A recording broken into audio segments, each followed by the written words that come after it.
Welcome back to channel the student. देखिए, spelling test का ये चैप्टर नंबर 24 यानी कि चैप्टर नंबर 24 है और बहुत ही इंपॉर्टेंट सीरीज चल रही है। स्पेलिंग टेस्ट से आपके एग्ज़ाम में क्वेश्चन पूछे जाते हैं। वीडियो के लास्ट में हम आपको दो तरीके बताएंगे कि किस प्रकार से आप अपना स्पेलिंग इम्प्रूव कर सकते हैं, क्योंकि यहाँ से आपके एग्ज़ाम में कभी कभी एक और कभी कभी दो क्वेश्चन पूछ लिए जाते हैं। तो अगर आप चैनल पर नए हैं तो इसको सब्सक्राइब करके नोटिफिकेशन बेल जरूर ऑन कर लीजिएगा। एग्ज़ाम बहुत ही करीब है तो तैयारी पूरी अपनी चरम सीमा पर है। इस समय आपको मैक्सिमम मेहनत करने की ज़रूरत है। पूरा जोश और जुनून के साथ डेली यहाँ पर प्रैक्टिस सेट और तमाम चीज़ें कराई जा रही हैं। यहाँ पर आपको 4 ऑप्शन दिए गए हैं क्वेश्चन नंबर फर्स्ट का, और इन चारों में से एक ऐसा ऑप्शन है जिसकी स्पेलिंग सही है। तो उसको बताना है कि कौन सा ऐसा ऑप्शन है जिसकी स्पेलिंग पूरी सही है। और यहाँ पर हम आपको वर्ड बताने के बाद उसका हिंदी भी बताएंगे। उसके साथ ही साथ अगर संभव होगा तो हम उसका साइनोनिम भी बताते चलेंगे, ताकि आपका दोनों चीज़ इंप्रूव होता रहे, स्पेलिंग टेस्ट और साइनोनिम भी। यहाँ पर अगर आपने देख लिया होगा तो ऑप्शन नंबर ए जो है यहाँ पर लिखा हुआ है स्क्रूजेस। स्क्रूजेस का मतलब होता है कंजूस, लोभी जिसको बोलते हैं। SCROOGES, स्क्रूजेस। अब देखिए यहाँ पर लोभी के साथ साथ मक्खी चूस, आप समझते होंगे मक्खी चूस बोलते हैं जो बहुत ही ज़्यादा कंजूस हो। अगर इसका साइनोनिम अगर आपके एग्जाम में पूछे तो आप क्या बताएंगे? माइजर बताएंगे। जी बिल्कुल सही। चलिए अगले क्वेश्चन की तरफ बढ़ते हैं। अगले क्वेश्चन में भी आपको 4 ऑप्शन है, इन चारों में से एक बिल्कुल सही है। वो कौन सा सही है आपको बताना है। आप अपना समय ले लीजिए, देख लीजिए, मिला लीजिए कि कौन सा ऑप्शन सही है। यहाँ पर ऑप्शन नंबर डी बिल्कुल सही हो जाएगा। ऑप्शन नंबर डी में एट्रोसिटी लिखा हुआ है। एट्रोसिटी का मतलब होता है क्रूर, यानी जो क्रूरता होता है, जो अति दुष्ट व्यवहार होता है, जिसको एट्रोसिटी बोलते हैं। तो ATROCITY। अब देखिए, अगर एट्रोसिटी का साइनोनिम पूछ ले तो आप बता सकते हैं एक्ट ऑफ बारबैरिटी या कि फिर क्रूएलिटी। ठीक है, चलिए अगले क्वेश्चन की तरफ बढ़ते हैं। अगला आपके सामने यहाँ पर आ चुका है। इस प्रश्न में आपको बताना है कि कौन सा पार्ट एरर है। आपके सामने सभी ऑप्शंस हैं, यहाँ से आप देख करके बताइए। अगर आपको लग रहा है ऑप्शन नंबर सी तो बिल्कुल सही लग रहा है। लिखा हुआ है एस्केलेट। एस्केलेट का मतलब क्या होता है? इसका मतलब होता है तीव्र करना, कोई भी चीज़ बहुत ही तीव्र करना। It means ESCALATE। एस्केलेट का मतलब शार्पेन या कि फिर इंक्रीज रैपिडली, बहुत ही तेज़ी से कोई भी चीज़ इंक्रीज करना, तीव्र करना, शार्पेन करना, ये इसका साइनोनिम हो जाएगा। आगे देखते हैं अगला जो आपके सामने आ चुका है क्वेश्चन। यहाँ पर भी 4 ऑप्शन हैं और इन चारों में से एक स्पेलिंग बिल्कुल सही है। वो कौन सा है आप बताइए। आपके पास समय है, और समय का अगर आपको समय के अंतर्गत अगर पता चला होगा तो ऑप्शन नंबर डी आपको पता चल गया होगा। यहाँ पर ऑप्शन नंबर डी नहीं, डी की स्पेलिंग गलत है, और सी की भी स्पेलिंग गलत है, बी की भी स्पेलिंग गलत है। ऑप्शन नंबर ए बिल्कुल सही हो जाएगा। यहाँ पर लिखा हुआ है गोंडलाज। गोंडलाज का मतलब होता है एक प्रकार की हल्की नाव, जो हल्की सी नाव होती है, दैट इज गोंडलाज। तो GONDOLAS। अगले क्वेश्चन की तरफ बढ़ते हैं। अगला आपके सामने है। यहाँ पर भी 4 ऑप्शन हैं और इन चारों में से एक ऐसा है जो बिल्कुल सही है, और वो जो बिल्कुल सही है वो है levelled. Option number D, LEVELLED। Levelled का मतलब होता है समतल, जिसको स्मूथ बोल सकते हैं या मेक लेबल भी बोल सकते हैं। अगले वर्ड की तरफ बढ़ते हैं, अगले क्वेश्चन की तरफ। इन चारों में से आप देखिए कि कौन सा सही हो सकता है। चलिए आपका समय समाप्त होता है। यहाँ पर आर्टिफुली लिखा हुआ है, ARTFULLY। आर्टिफुली का मतलब होता है कलात्मक, या कि फिर छल से या कपट से या चालाकी से कह सकते हैं, जिसको प्रीटेंडली भी बोल सकते हैं। तो यहाँ पर ARTFULLY, आर्टिफुली बेहद इम्पॉर्टेंट। आगे बढ़ते हैं। आगे जो 4 ऑप्शन दिख रहे हैं इन चारों में से कौन सही है बताइए।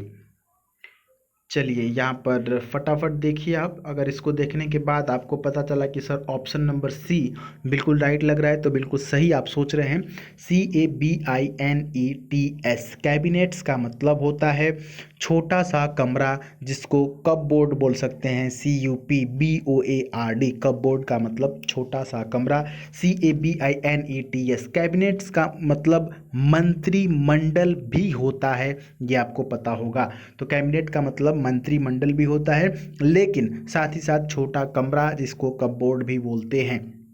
आगे बढ़ते हैं, आगे देखते हैं कि क्या है अगला। आपके सामने क्वेश्चन आ चुका है। यहाँ पर 4 ऑप्शन है और चारों में से जो एक बिल्कुल सही है वो है option number C. Option number C में लिखा हुआ है फेमिनिज्म, FEMINISM। फेमिनिज्म ये काफ़ी इम्पोर्टेंट वर्ड है। इसको आप 3 स्टार के अंतर्गत रखते हुए इसको आप प्रैक्टिस करके याद रखिएगा। फेमिनिज्म का मतलब होता है नारीवाद, यानी कि स्त्री के अधिकारों का समर्थन जो करता है, दैट इज़ फेमिनिज्म। स्पेलिंग बहुत इंपॉर्टेंट। नेक्स्ट और लास्ट क्वेश्चन की तरफ बढ़ लेते हैं। यहाँ पर जो 4 ऑप्शन है, इनमें से ऑप्शन नंबर कौन सा सही है? यहाँ पर ऑप्शन नंबर डी सही है। प्लीकेटेड लिखा हुआ है। प्लीकेटेड का मतलब होता है सांत्वना देना, दिलासा देना, जिसको कंसोल बोलते हैं। कंसोल की स्पेलिंग होगी CONSOLE। तो यहाँ पर डियर स्टूडेंट 8 आपको 8 आई थिंक 9 ये हो गया होगा। 9 स्पेलिंग आपको यहाँ पर बताई गई। इन सबों को आप लिख लिख कर प्रैक्टिस करिए। देखिए आप PDF के चक्कर में बहुत पढ़ते हैं, ये हमें पता है। तो PDF देखिए, ज़्यादातर PDF के चक्कर में मत पढ़िए, ये मेरी एक सलाह है। अगर आप इसको फॉलो करेंगे तो आपको बहुत सारा लाभ मिलेगा। बच्चे PDF के पीछे बहुत परेशान रहते हैं। देखिए बहुत कुछ चीज़ें हैं जिससे आप PDF के माध्यम से हेल्प ले सकते हैं, लेकिन कभी भी आप स्पेलिंग वाली जो चीज़ होती है ना, उसको आप PDF से कभी मत देखिएगा। ये ऐसी चीज़ है कि आप इसको जितना बार लिखेंगे उतना ये आपका पक्का होता जाएगा। हमने वीडियो के शुरू में बताया था कि 2 तरीके बताएंगे आपको। 2 में एक तो आपको पता ही है, आप डिस्कस करके, पहला जो तरीका है डिस्कस करके अपने बीच में अपने अगल बगल छोटे बच्चे उनसे स्पेलिंग्स वगैरह पूछ के, बड़े बच्चे जो हैं इस प्रकार से डिस्कस करके आप क्लियर कर सकते हैं। लेकिन दूसरा जो आपके हाथ में है वो है आपका प्रैक्टिस करने का तरीका। प्रैक्टिस करने का तरीका क्या है? प्लीकेटेड जैसे मैंने बताया, एक रफ लीजिए, एक पेन लीजिए और प्लीकेटेड को कम से कम 4-5 बार लिखिए। या फेमिनिज्म मैंने बताया, फेमिनिज्म की स्पेलिंग क्या होती है, अब उसको आप 4-5 बार लिखेंगे ना, तो लिख लिख कर प्रैक्टिस करेंगे तो डेफिनेटली आपका वो सही हो जाएगा।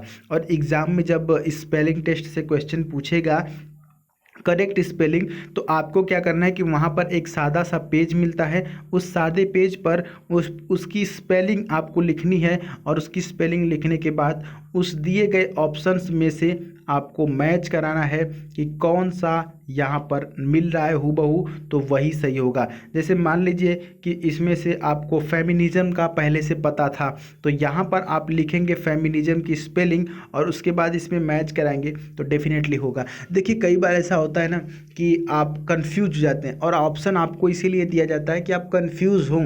4 ऑप्शन है तो चारों आपको कंफ्यूजन के लिए दिया जाता है। तो ऐसे में अगर आप पहले से आप क्लियर कर चुके रहेंगे कि नहीं ये जो इसका है वो ऑप्शन सही होता है, तो आप डेफिनेटली उस माध्यम से सही कर पाएंगे। मेरे प्यारे विद्यार्थियों, आपसे एक चीज़ बोलना है कि देखिए अभी एग्ज़ाम का समय आ रहा है ना, तो ऐसे में मैं बार बार एक चीज़ आपको बोलना चाहता हूँ कि आप खुद को मेंटली और फिज़िकली दोनों तरीके से फिट और फाइन रखिए। इस समय अभी देखिए धीरे धीरे ठंडी का मौसम शुरू हो रहा है, तो ऐसे में अगर आप अपना ध्यान नहीं देंगे तो मौसम परिवर्तन हो रहा है, तो डेफिनेटली बहुत से ऐसे लोग हैं जो बीमार पड़ते हैं। तो ऐसी सिचुएशन में अगर आप थोड़ा बीमार पड़े तो कोविड-19 का तो एक चक्कर है, उसके चक्कर में आपका एग्ज़ाम छूट जाएगा, ठीक है। तो आप इस चीज़ का ध्यान दें। अगर संभव हो तो गर्म पानी ही ज़्यादातर पीजिए, ये मेरा व्यक्तिगत आपसे एक सलाह है कि अगर हो सके तो आप गर्म पानी पीजिए और अपने आप को फिट रखिए। ज़्यादा आप स्ट्रेस में मत रहें, तनाव में मत रहें, खुश रहें। जैसे त्यौहार मनाया जाता है, जैसे दीपावली आ रही है, उसी प्रकार से आपका एग्ज़ाम भी आ रहा है। इतनी तैयारी, इतना इंतज़ार करने के बाद तो इसको बिल्कुल दोनों हाथों से इस अवसर को लीजिए और अपने गले लगाइए। और सफल हो जाइए। और बिल्कुल सफल होंगे, आप इतने दिन से प्रैक्टिस करते आ रहे हैं, प्रैक्टिस करते रहिए। हम बैक टू बैक वीडियोज़ के माध्यम से आपको प्रैक्टिस कराते रहेंगे। बिल्कुल कहीं भी कोई भी दिक्कत नहीं होगी, कॉन्फिडेंस के साथ रहिए। और मिसाल कायम करने के लिए अपना रास्ता स्वयं बनाना होता है। तो आप ये जो करने जा रहे हैं, ये एक मिसाल कायम करने जा रहे हैं, और इसके लिए आपको अपना रास्ता खुद बनाना होगा। और उस रास्ते पर हम आपकी थोड़ी बहुत मदद कर सकते हैं, जितना हमसे बन सकता है उतना हम करते हैं। अगर आपको हमारा मदद अच्छा लग रहा होगा, ये जो मैं आपकी हेल्प कर रहा हूँ, तो इसके लिए आप वीडियो को ज़रूर लाइक करके अपनी राय कमेंट बॉक्स में लिख डालिए। मिलेंगे फिर नेक्स्ट वीडियो में, तब तक के लिए जय हिंद, वंदे मातरम।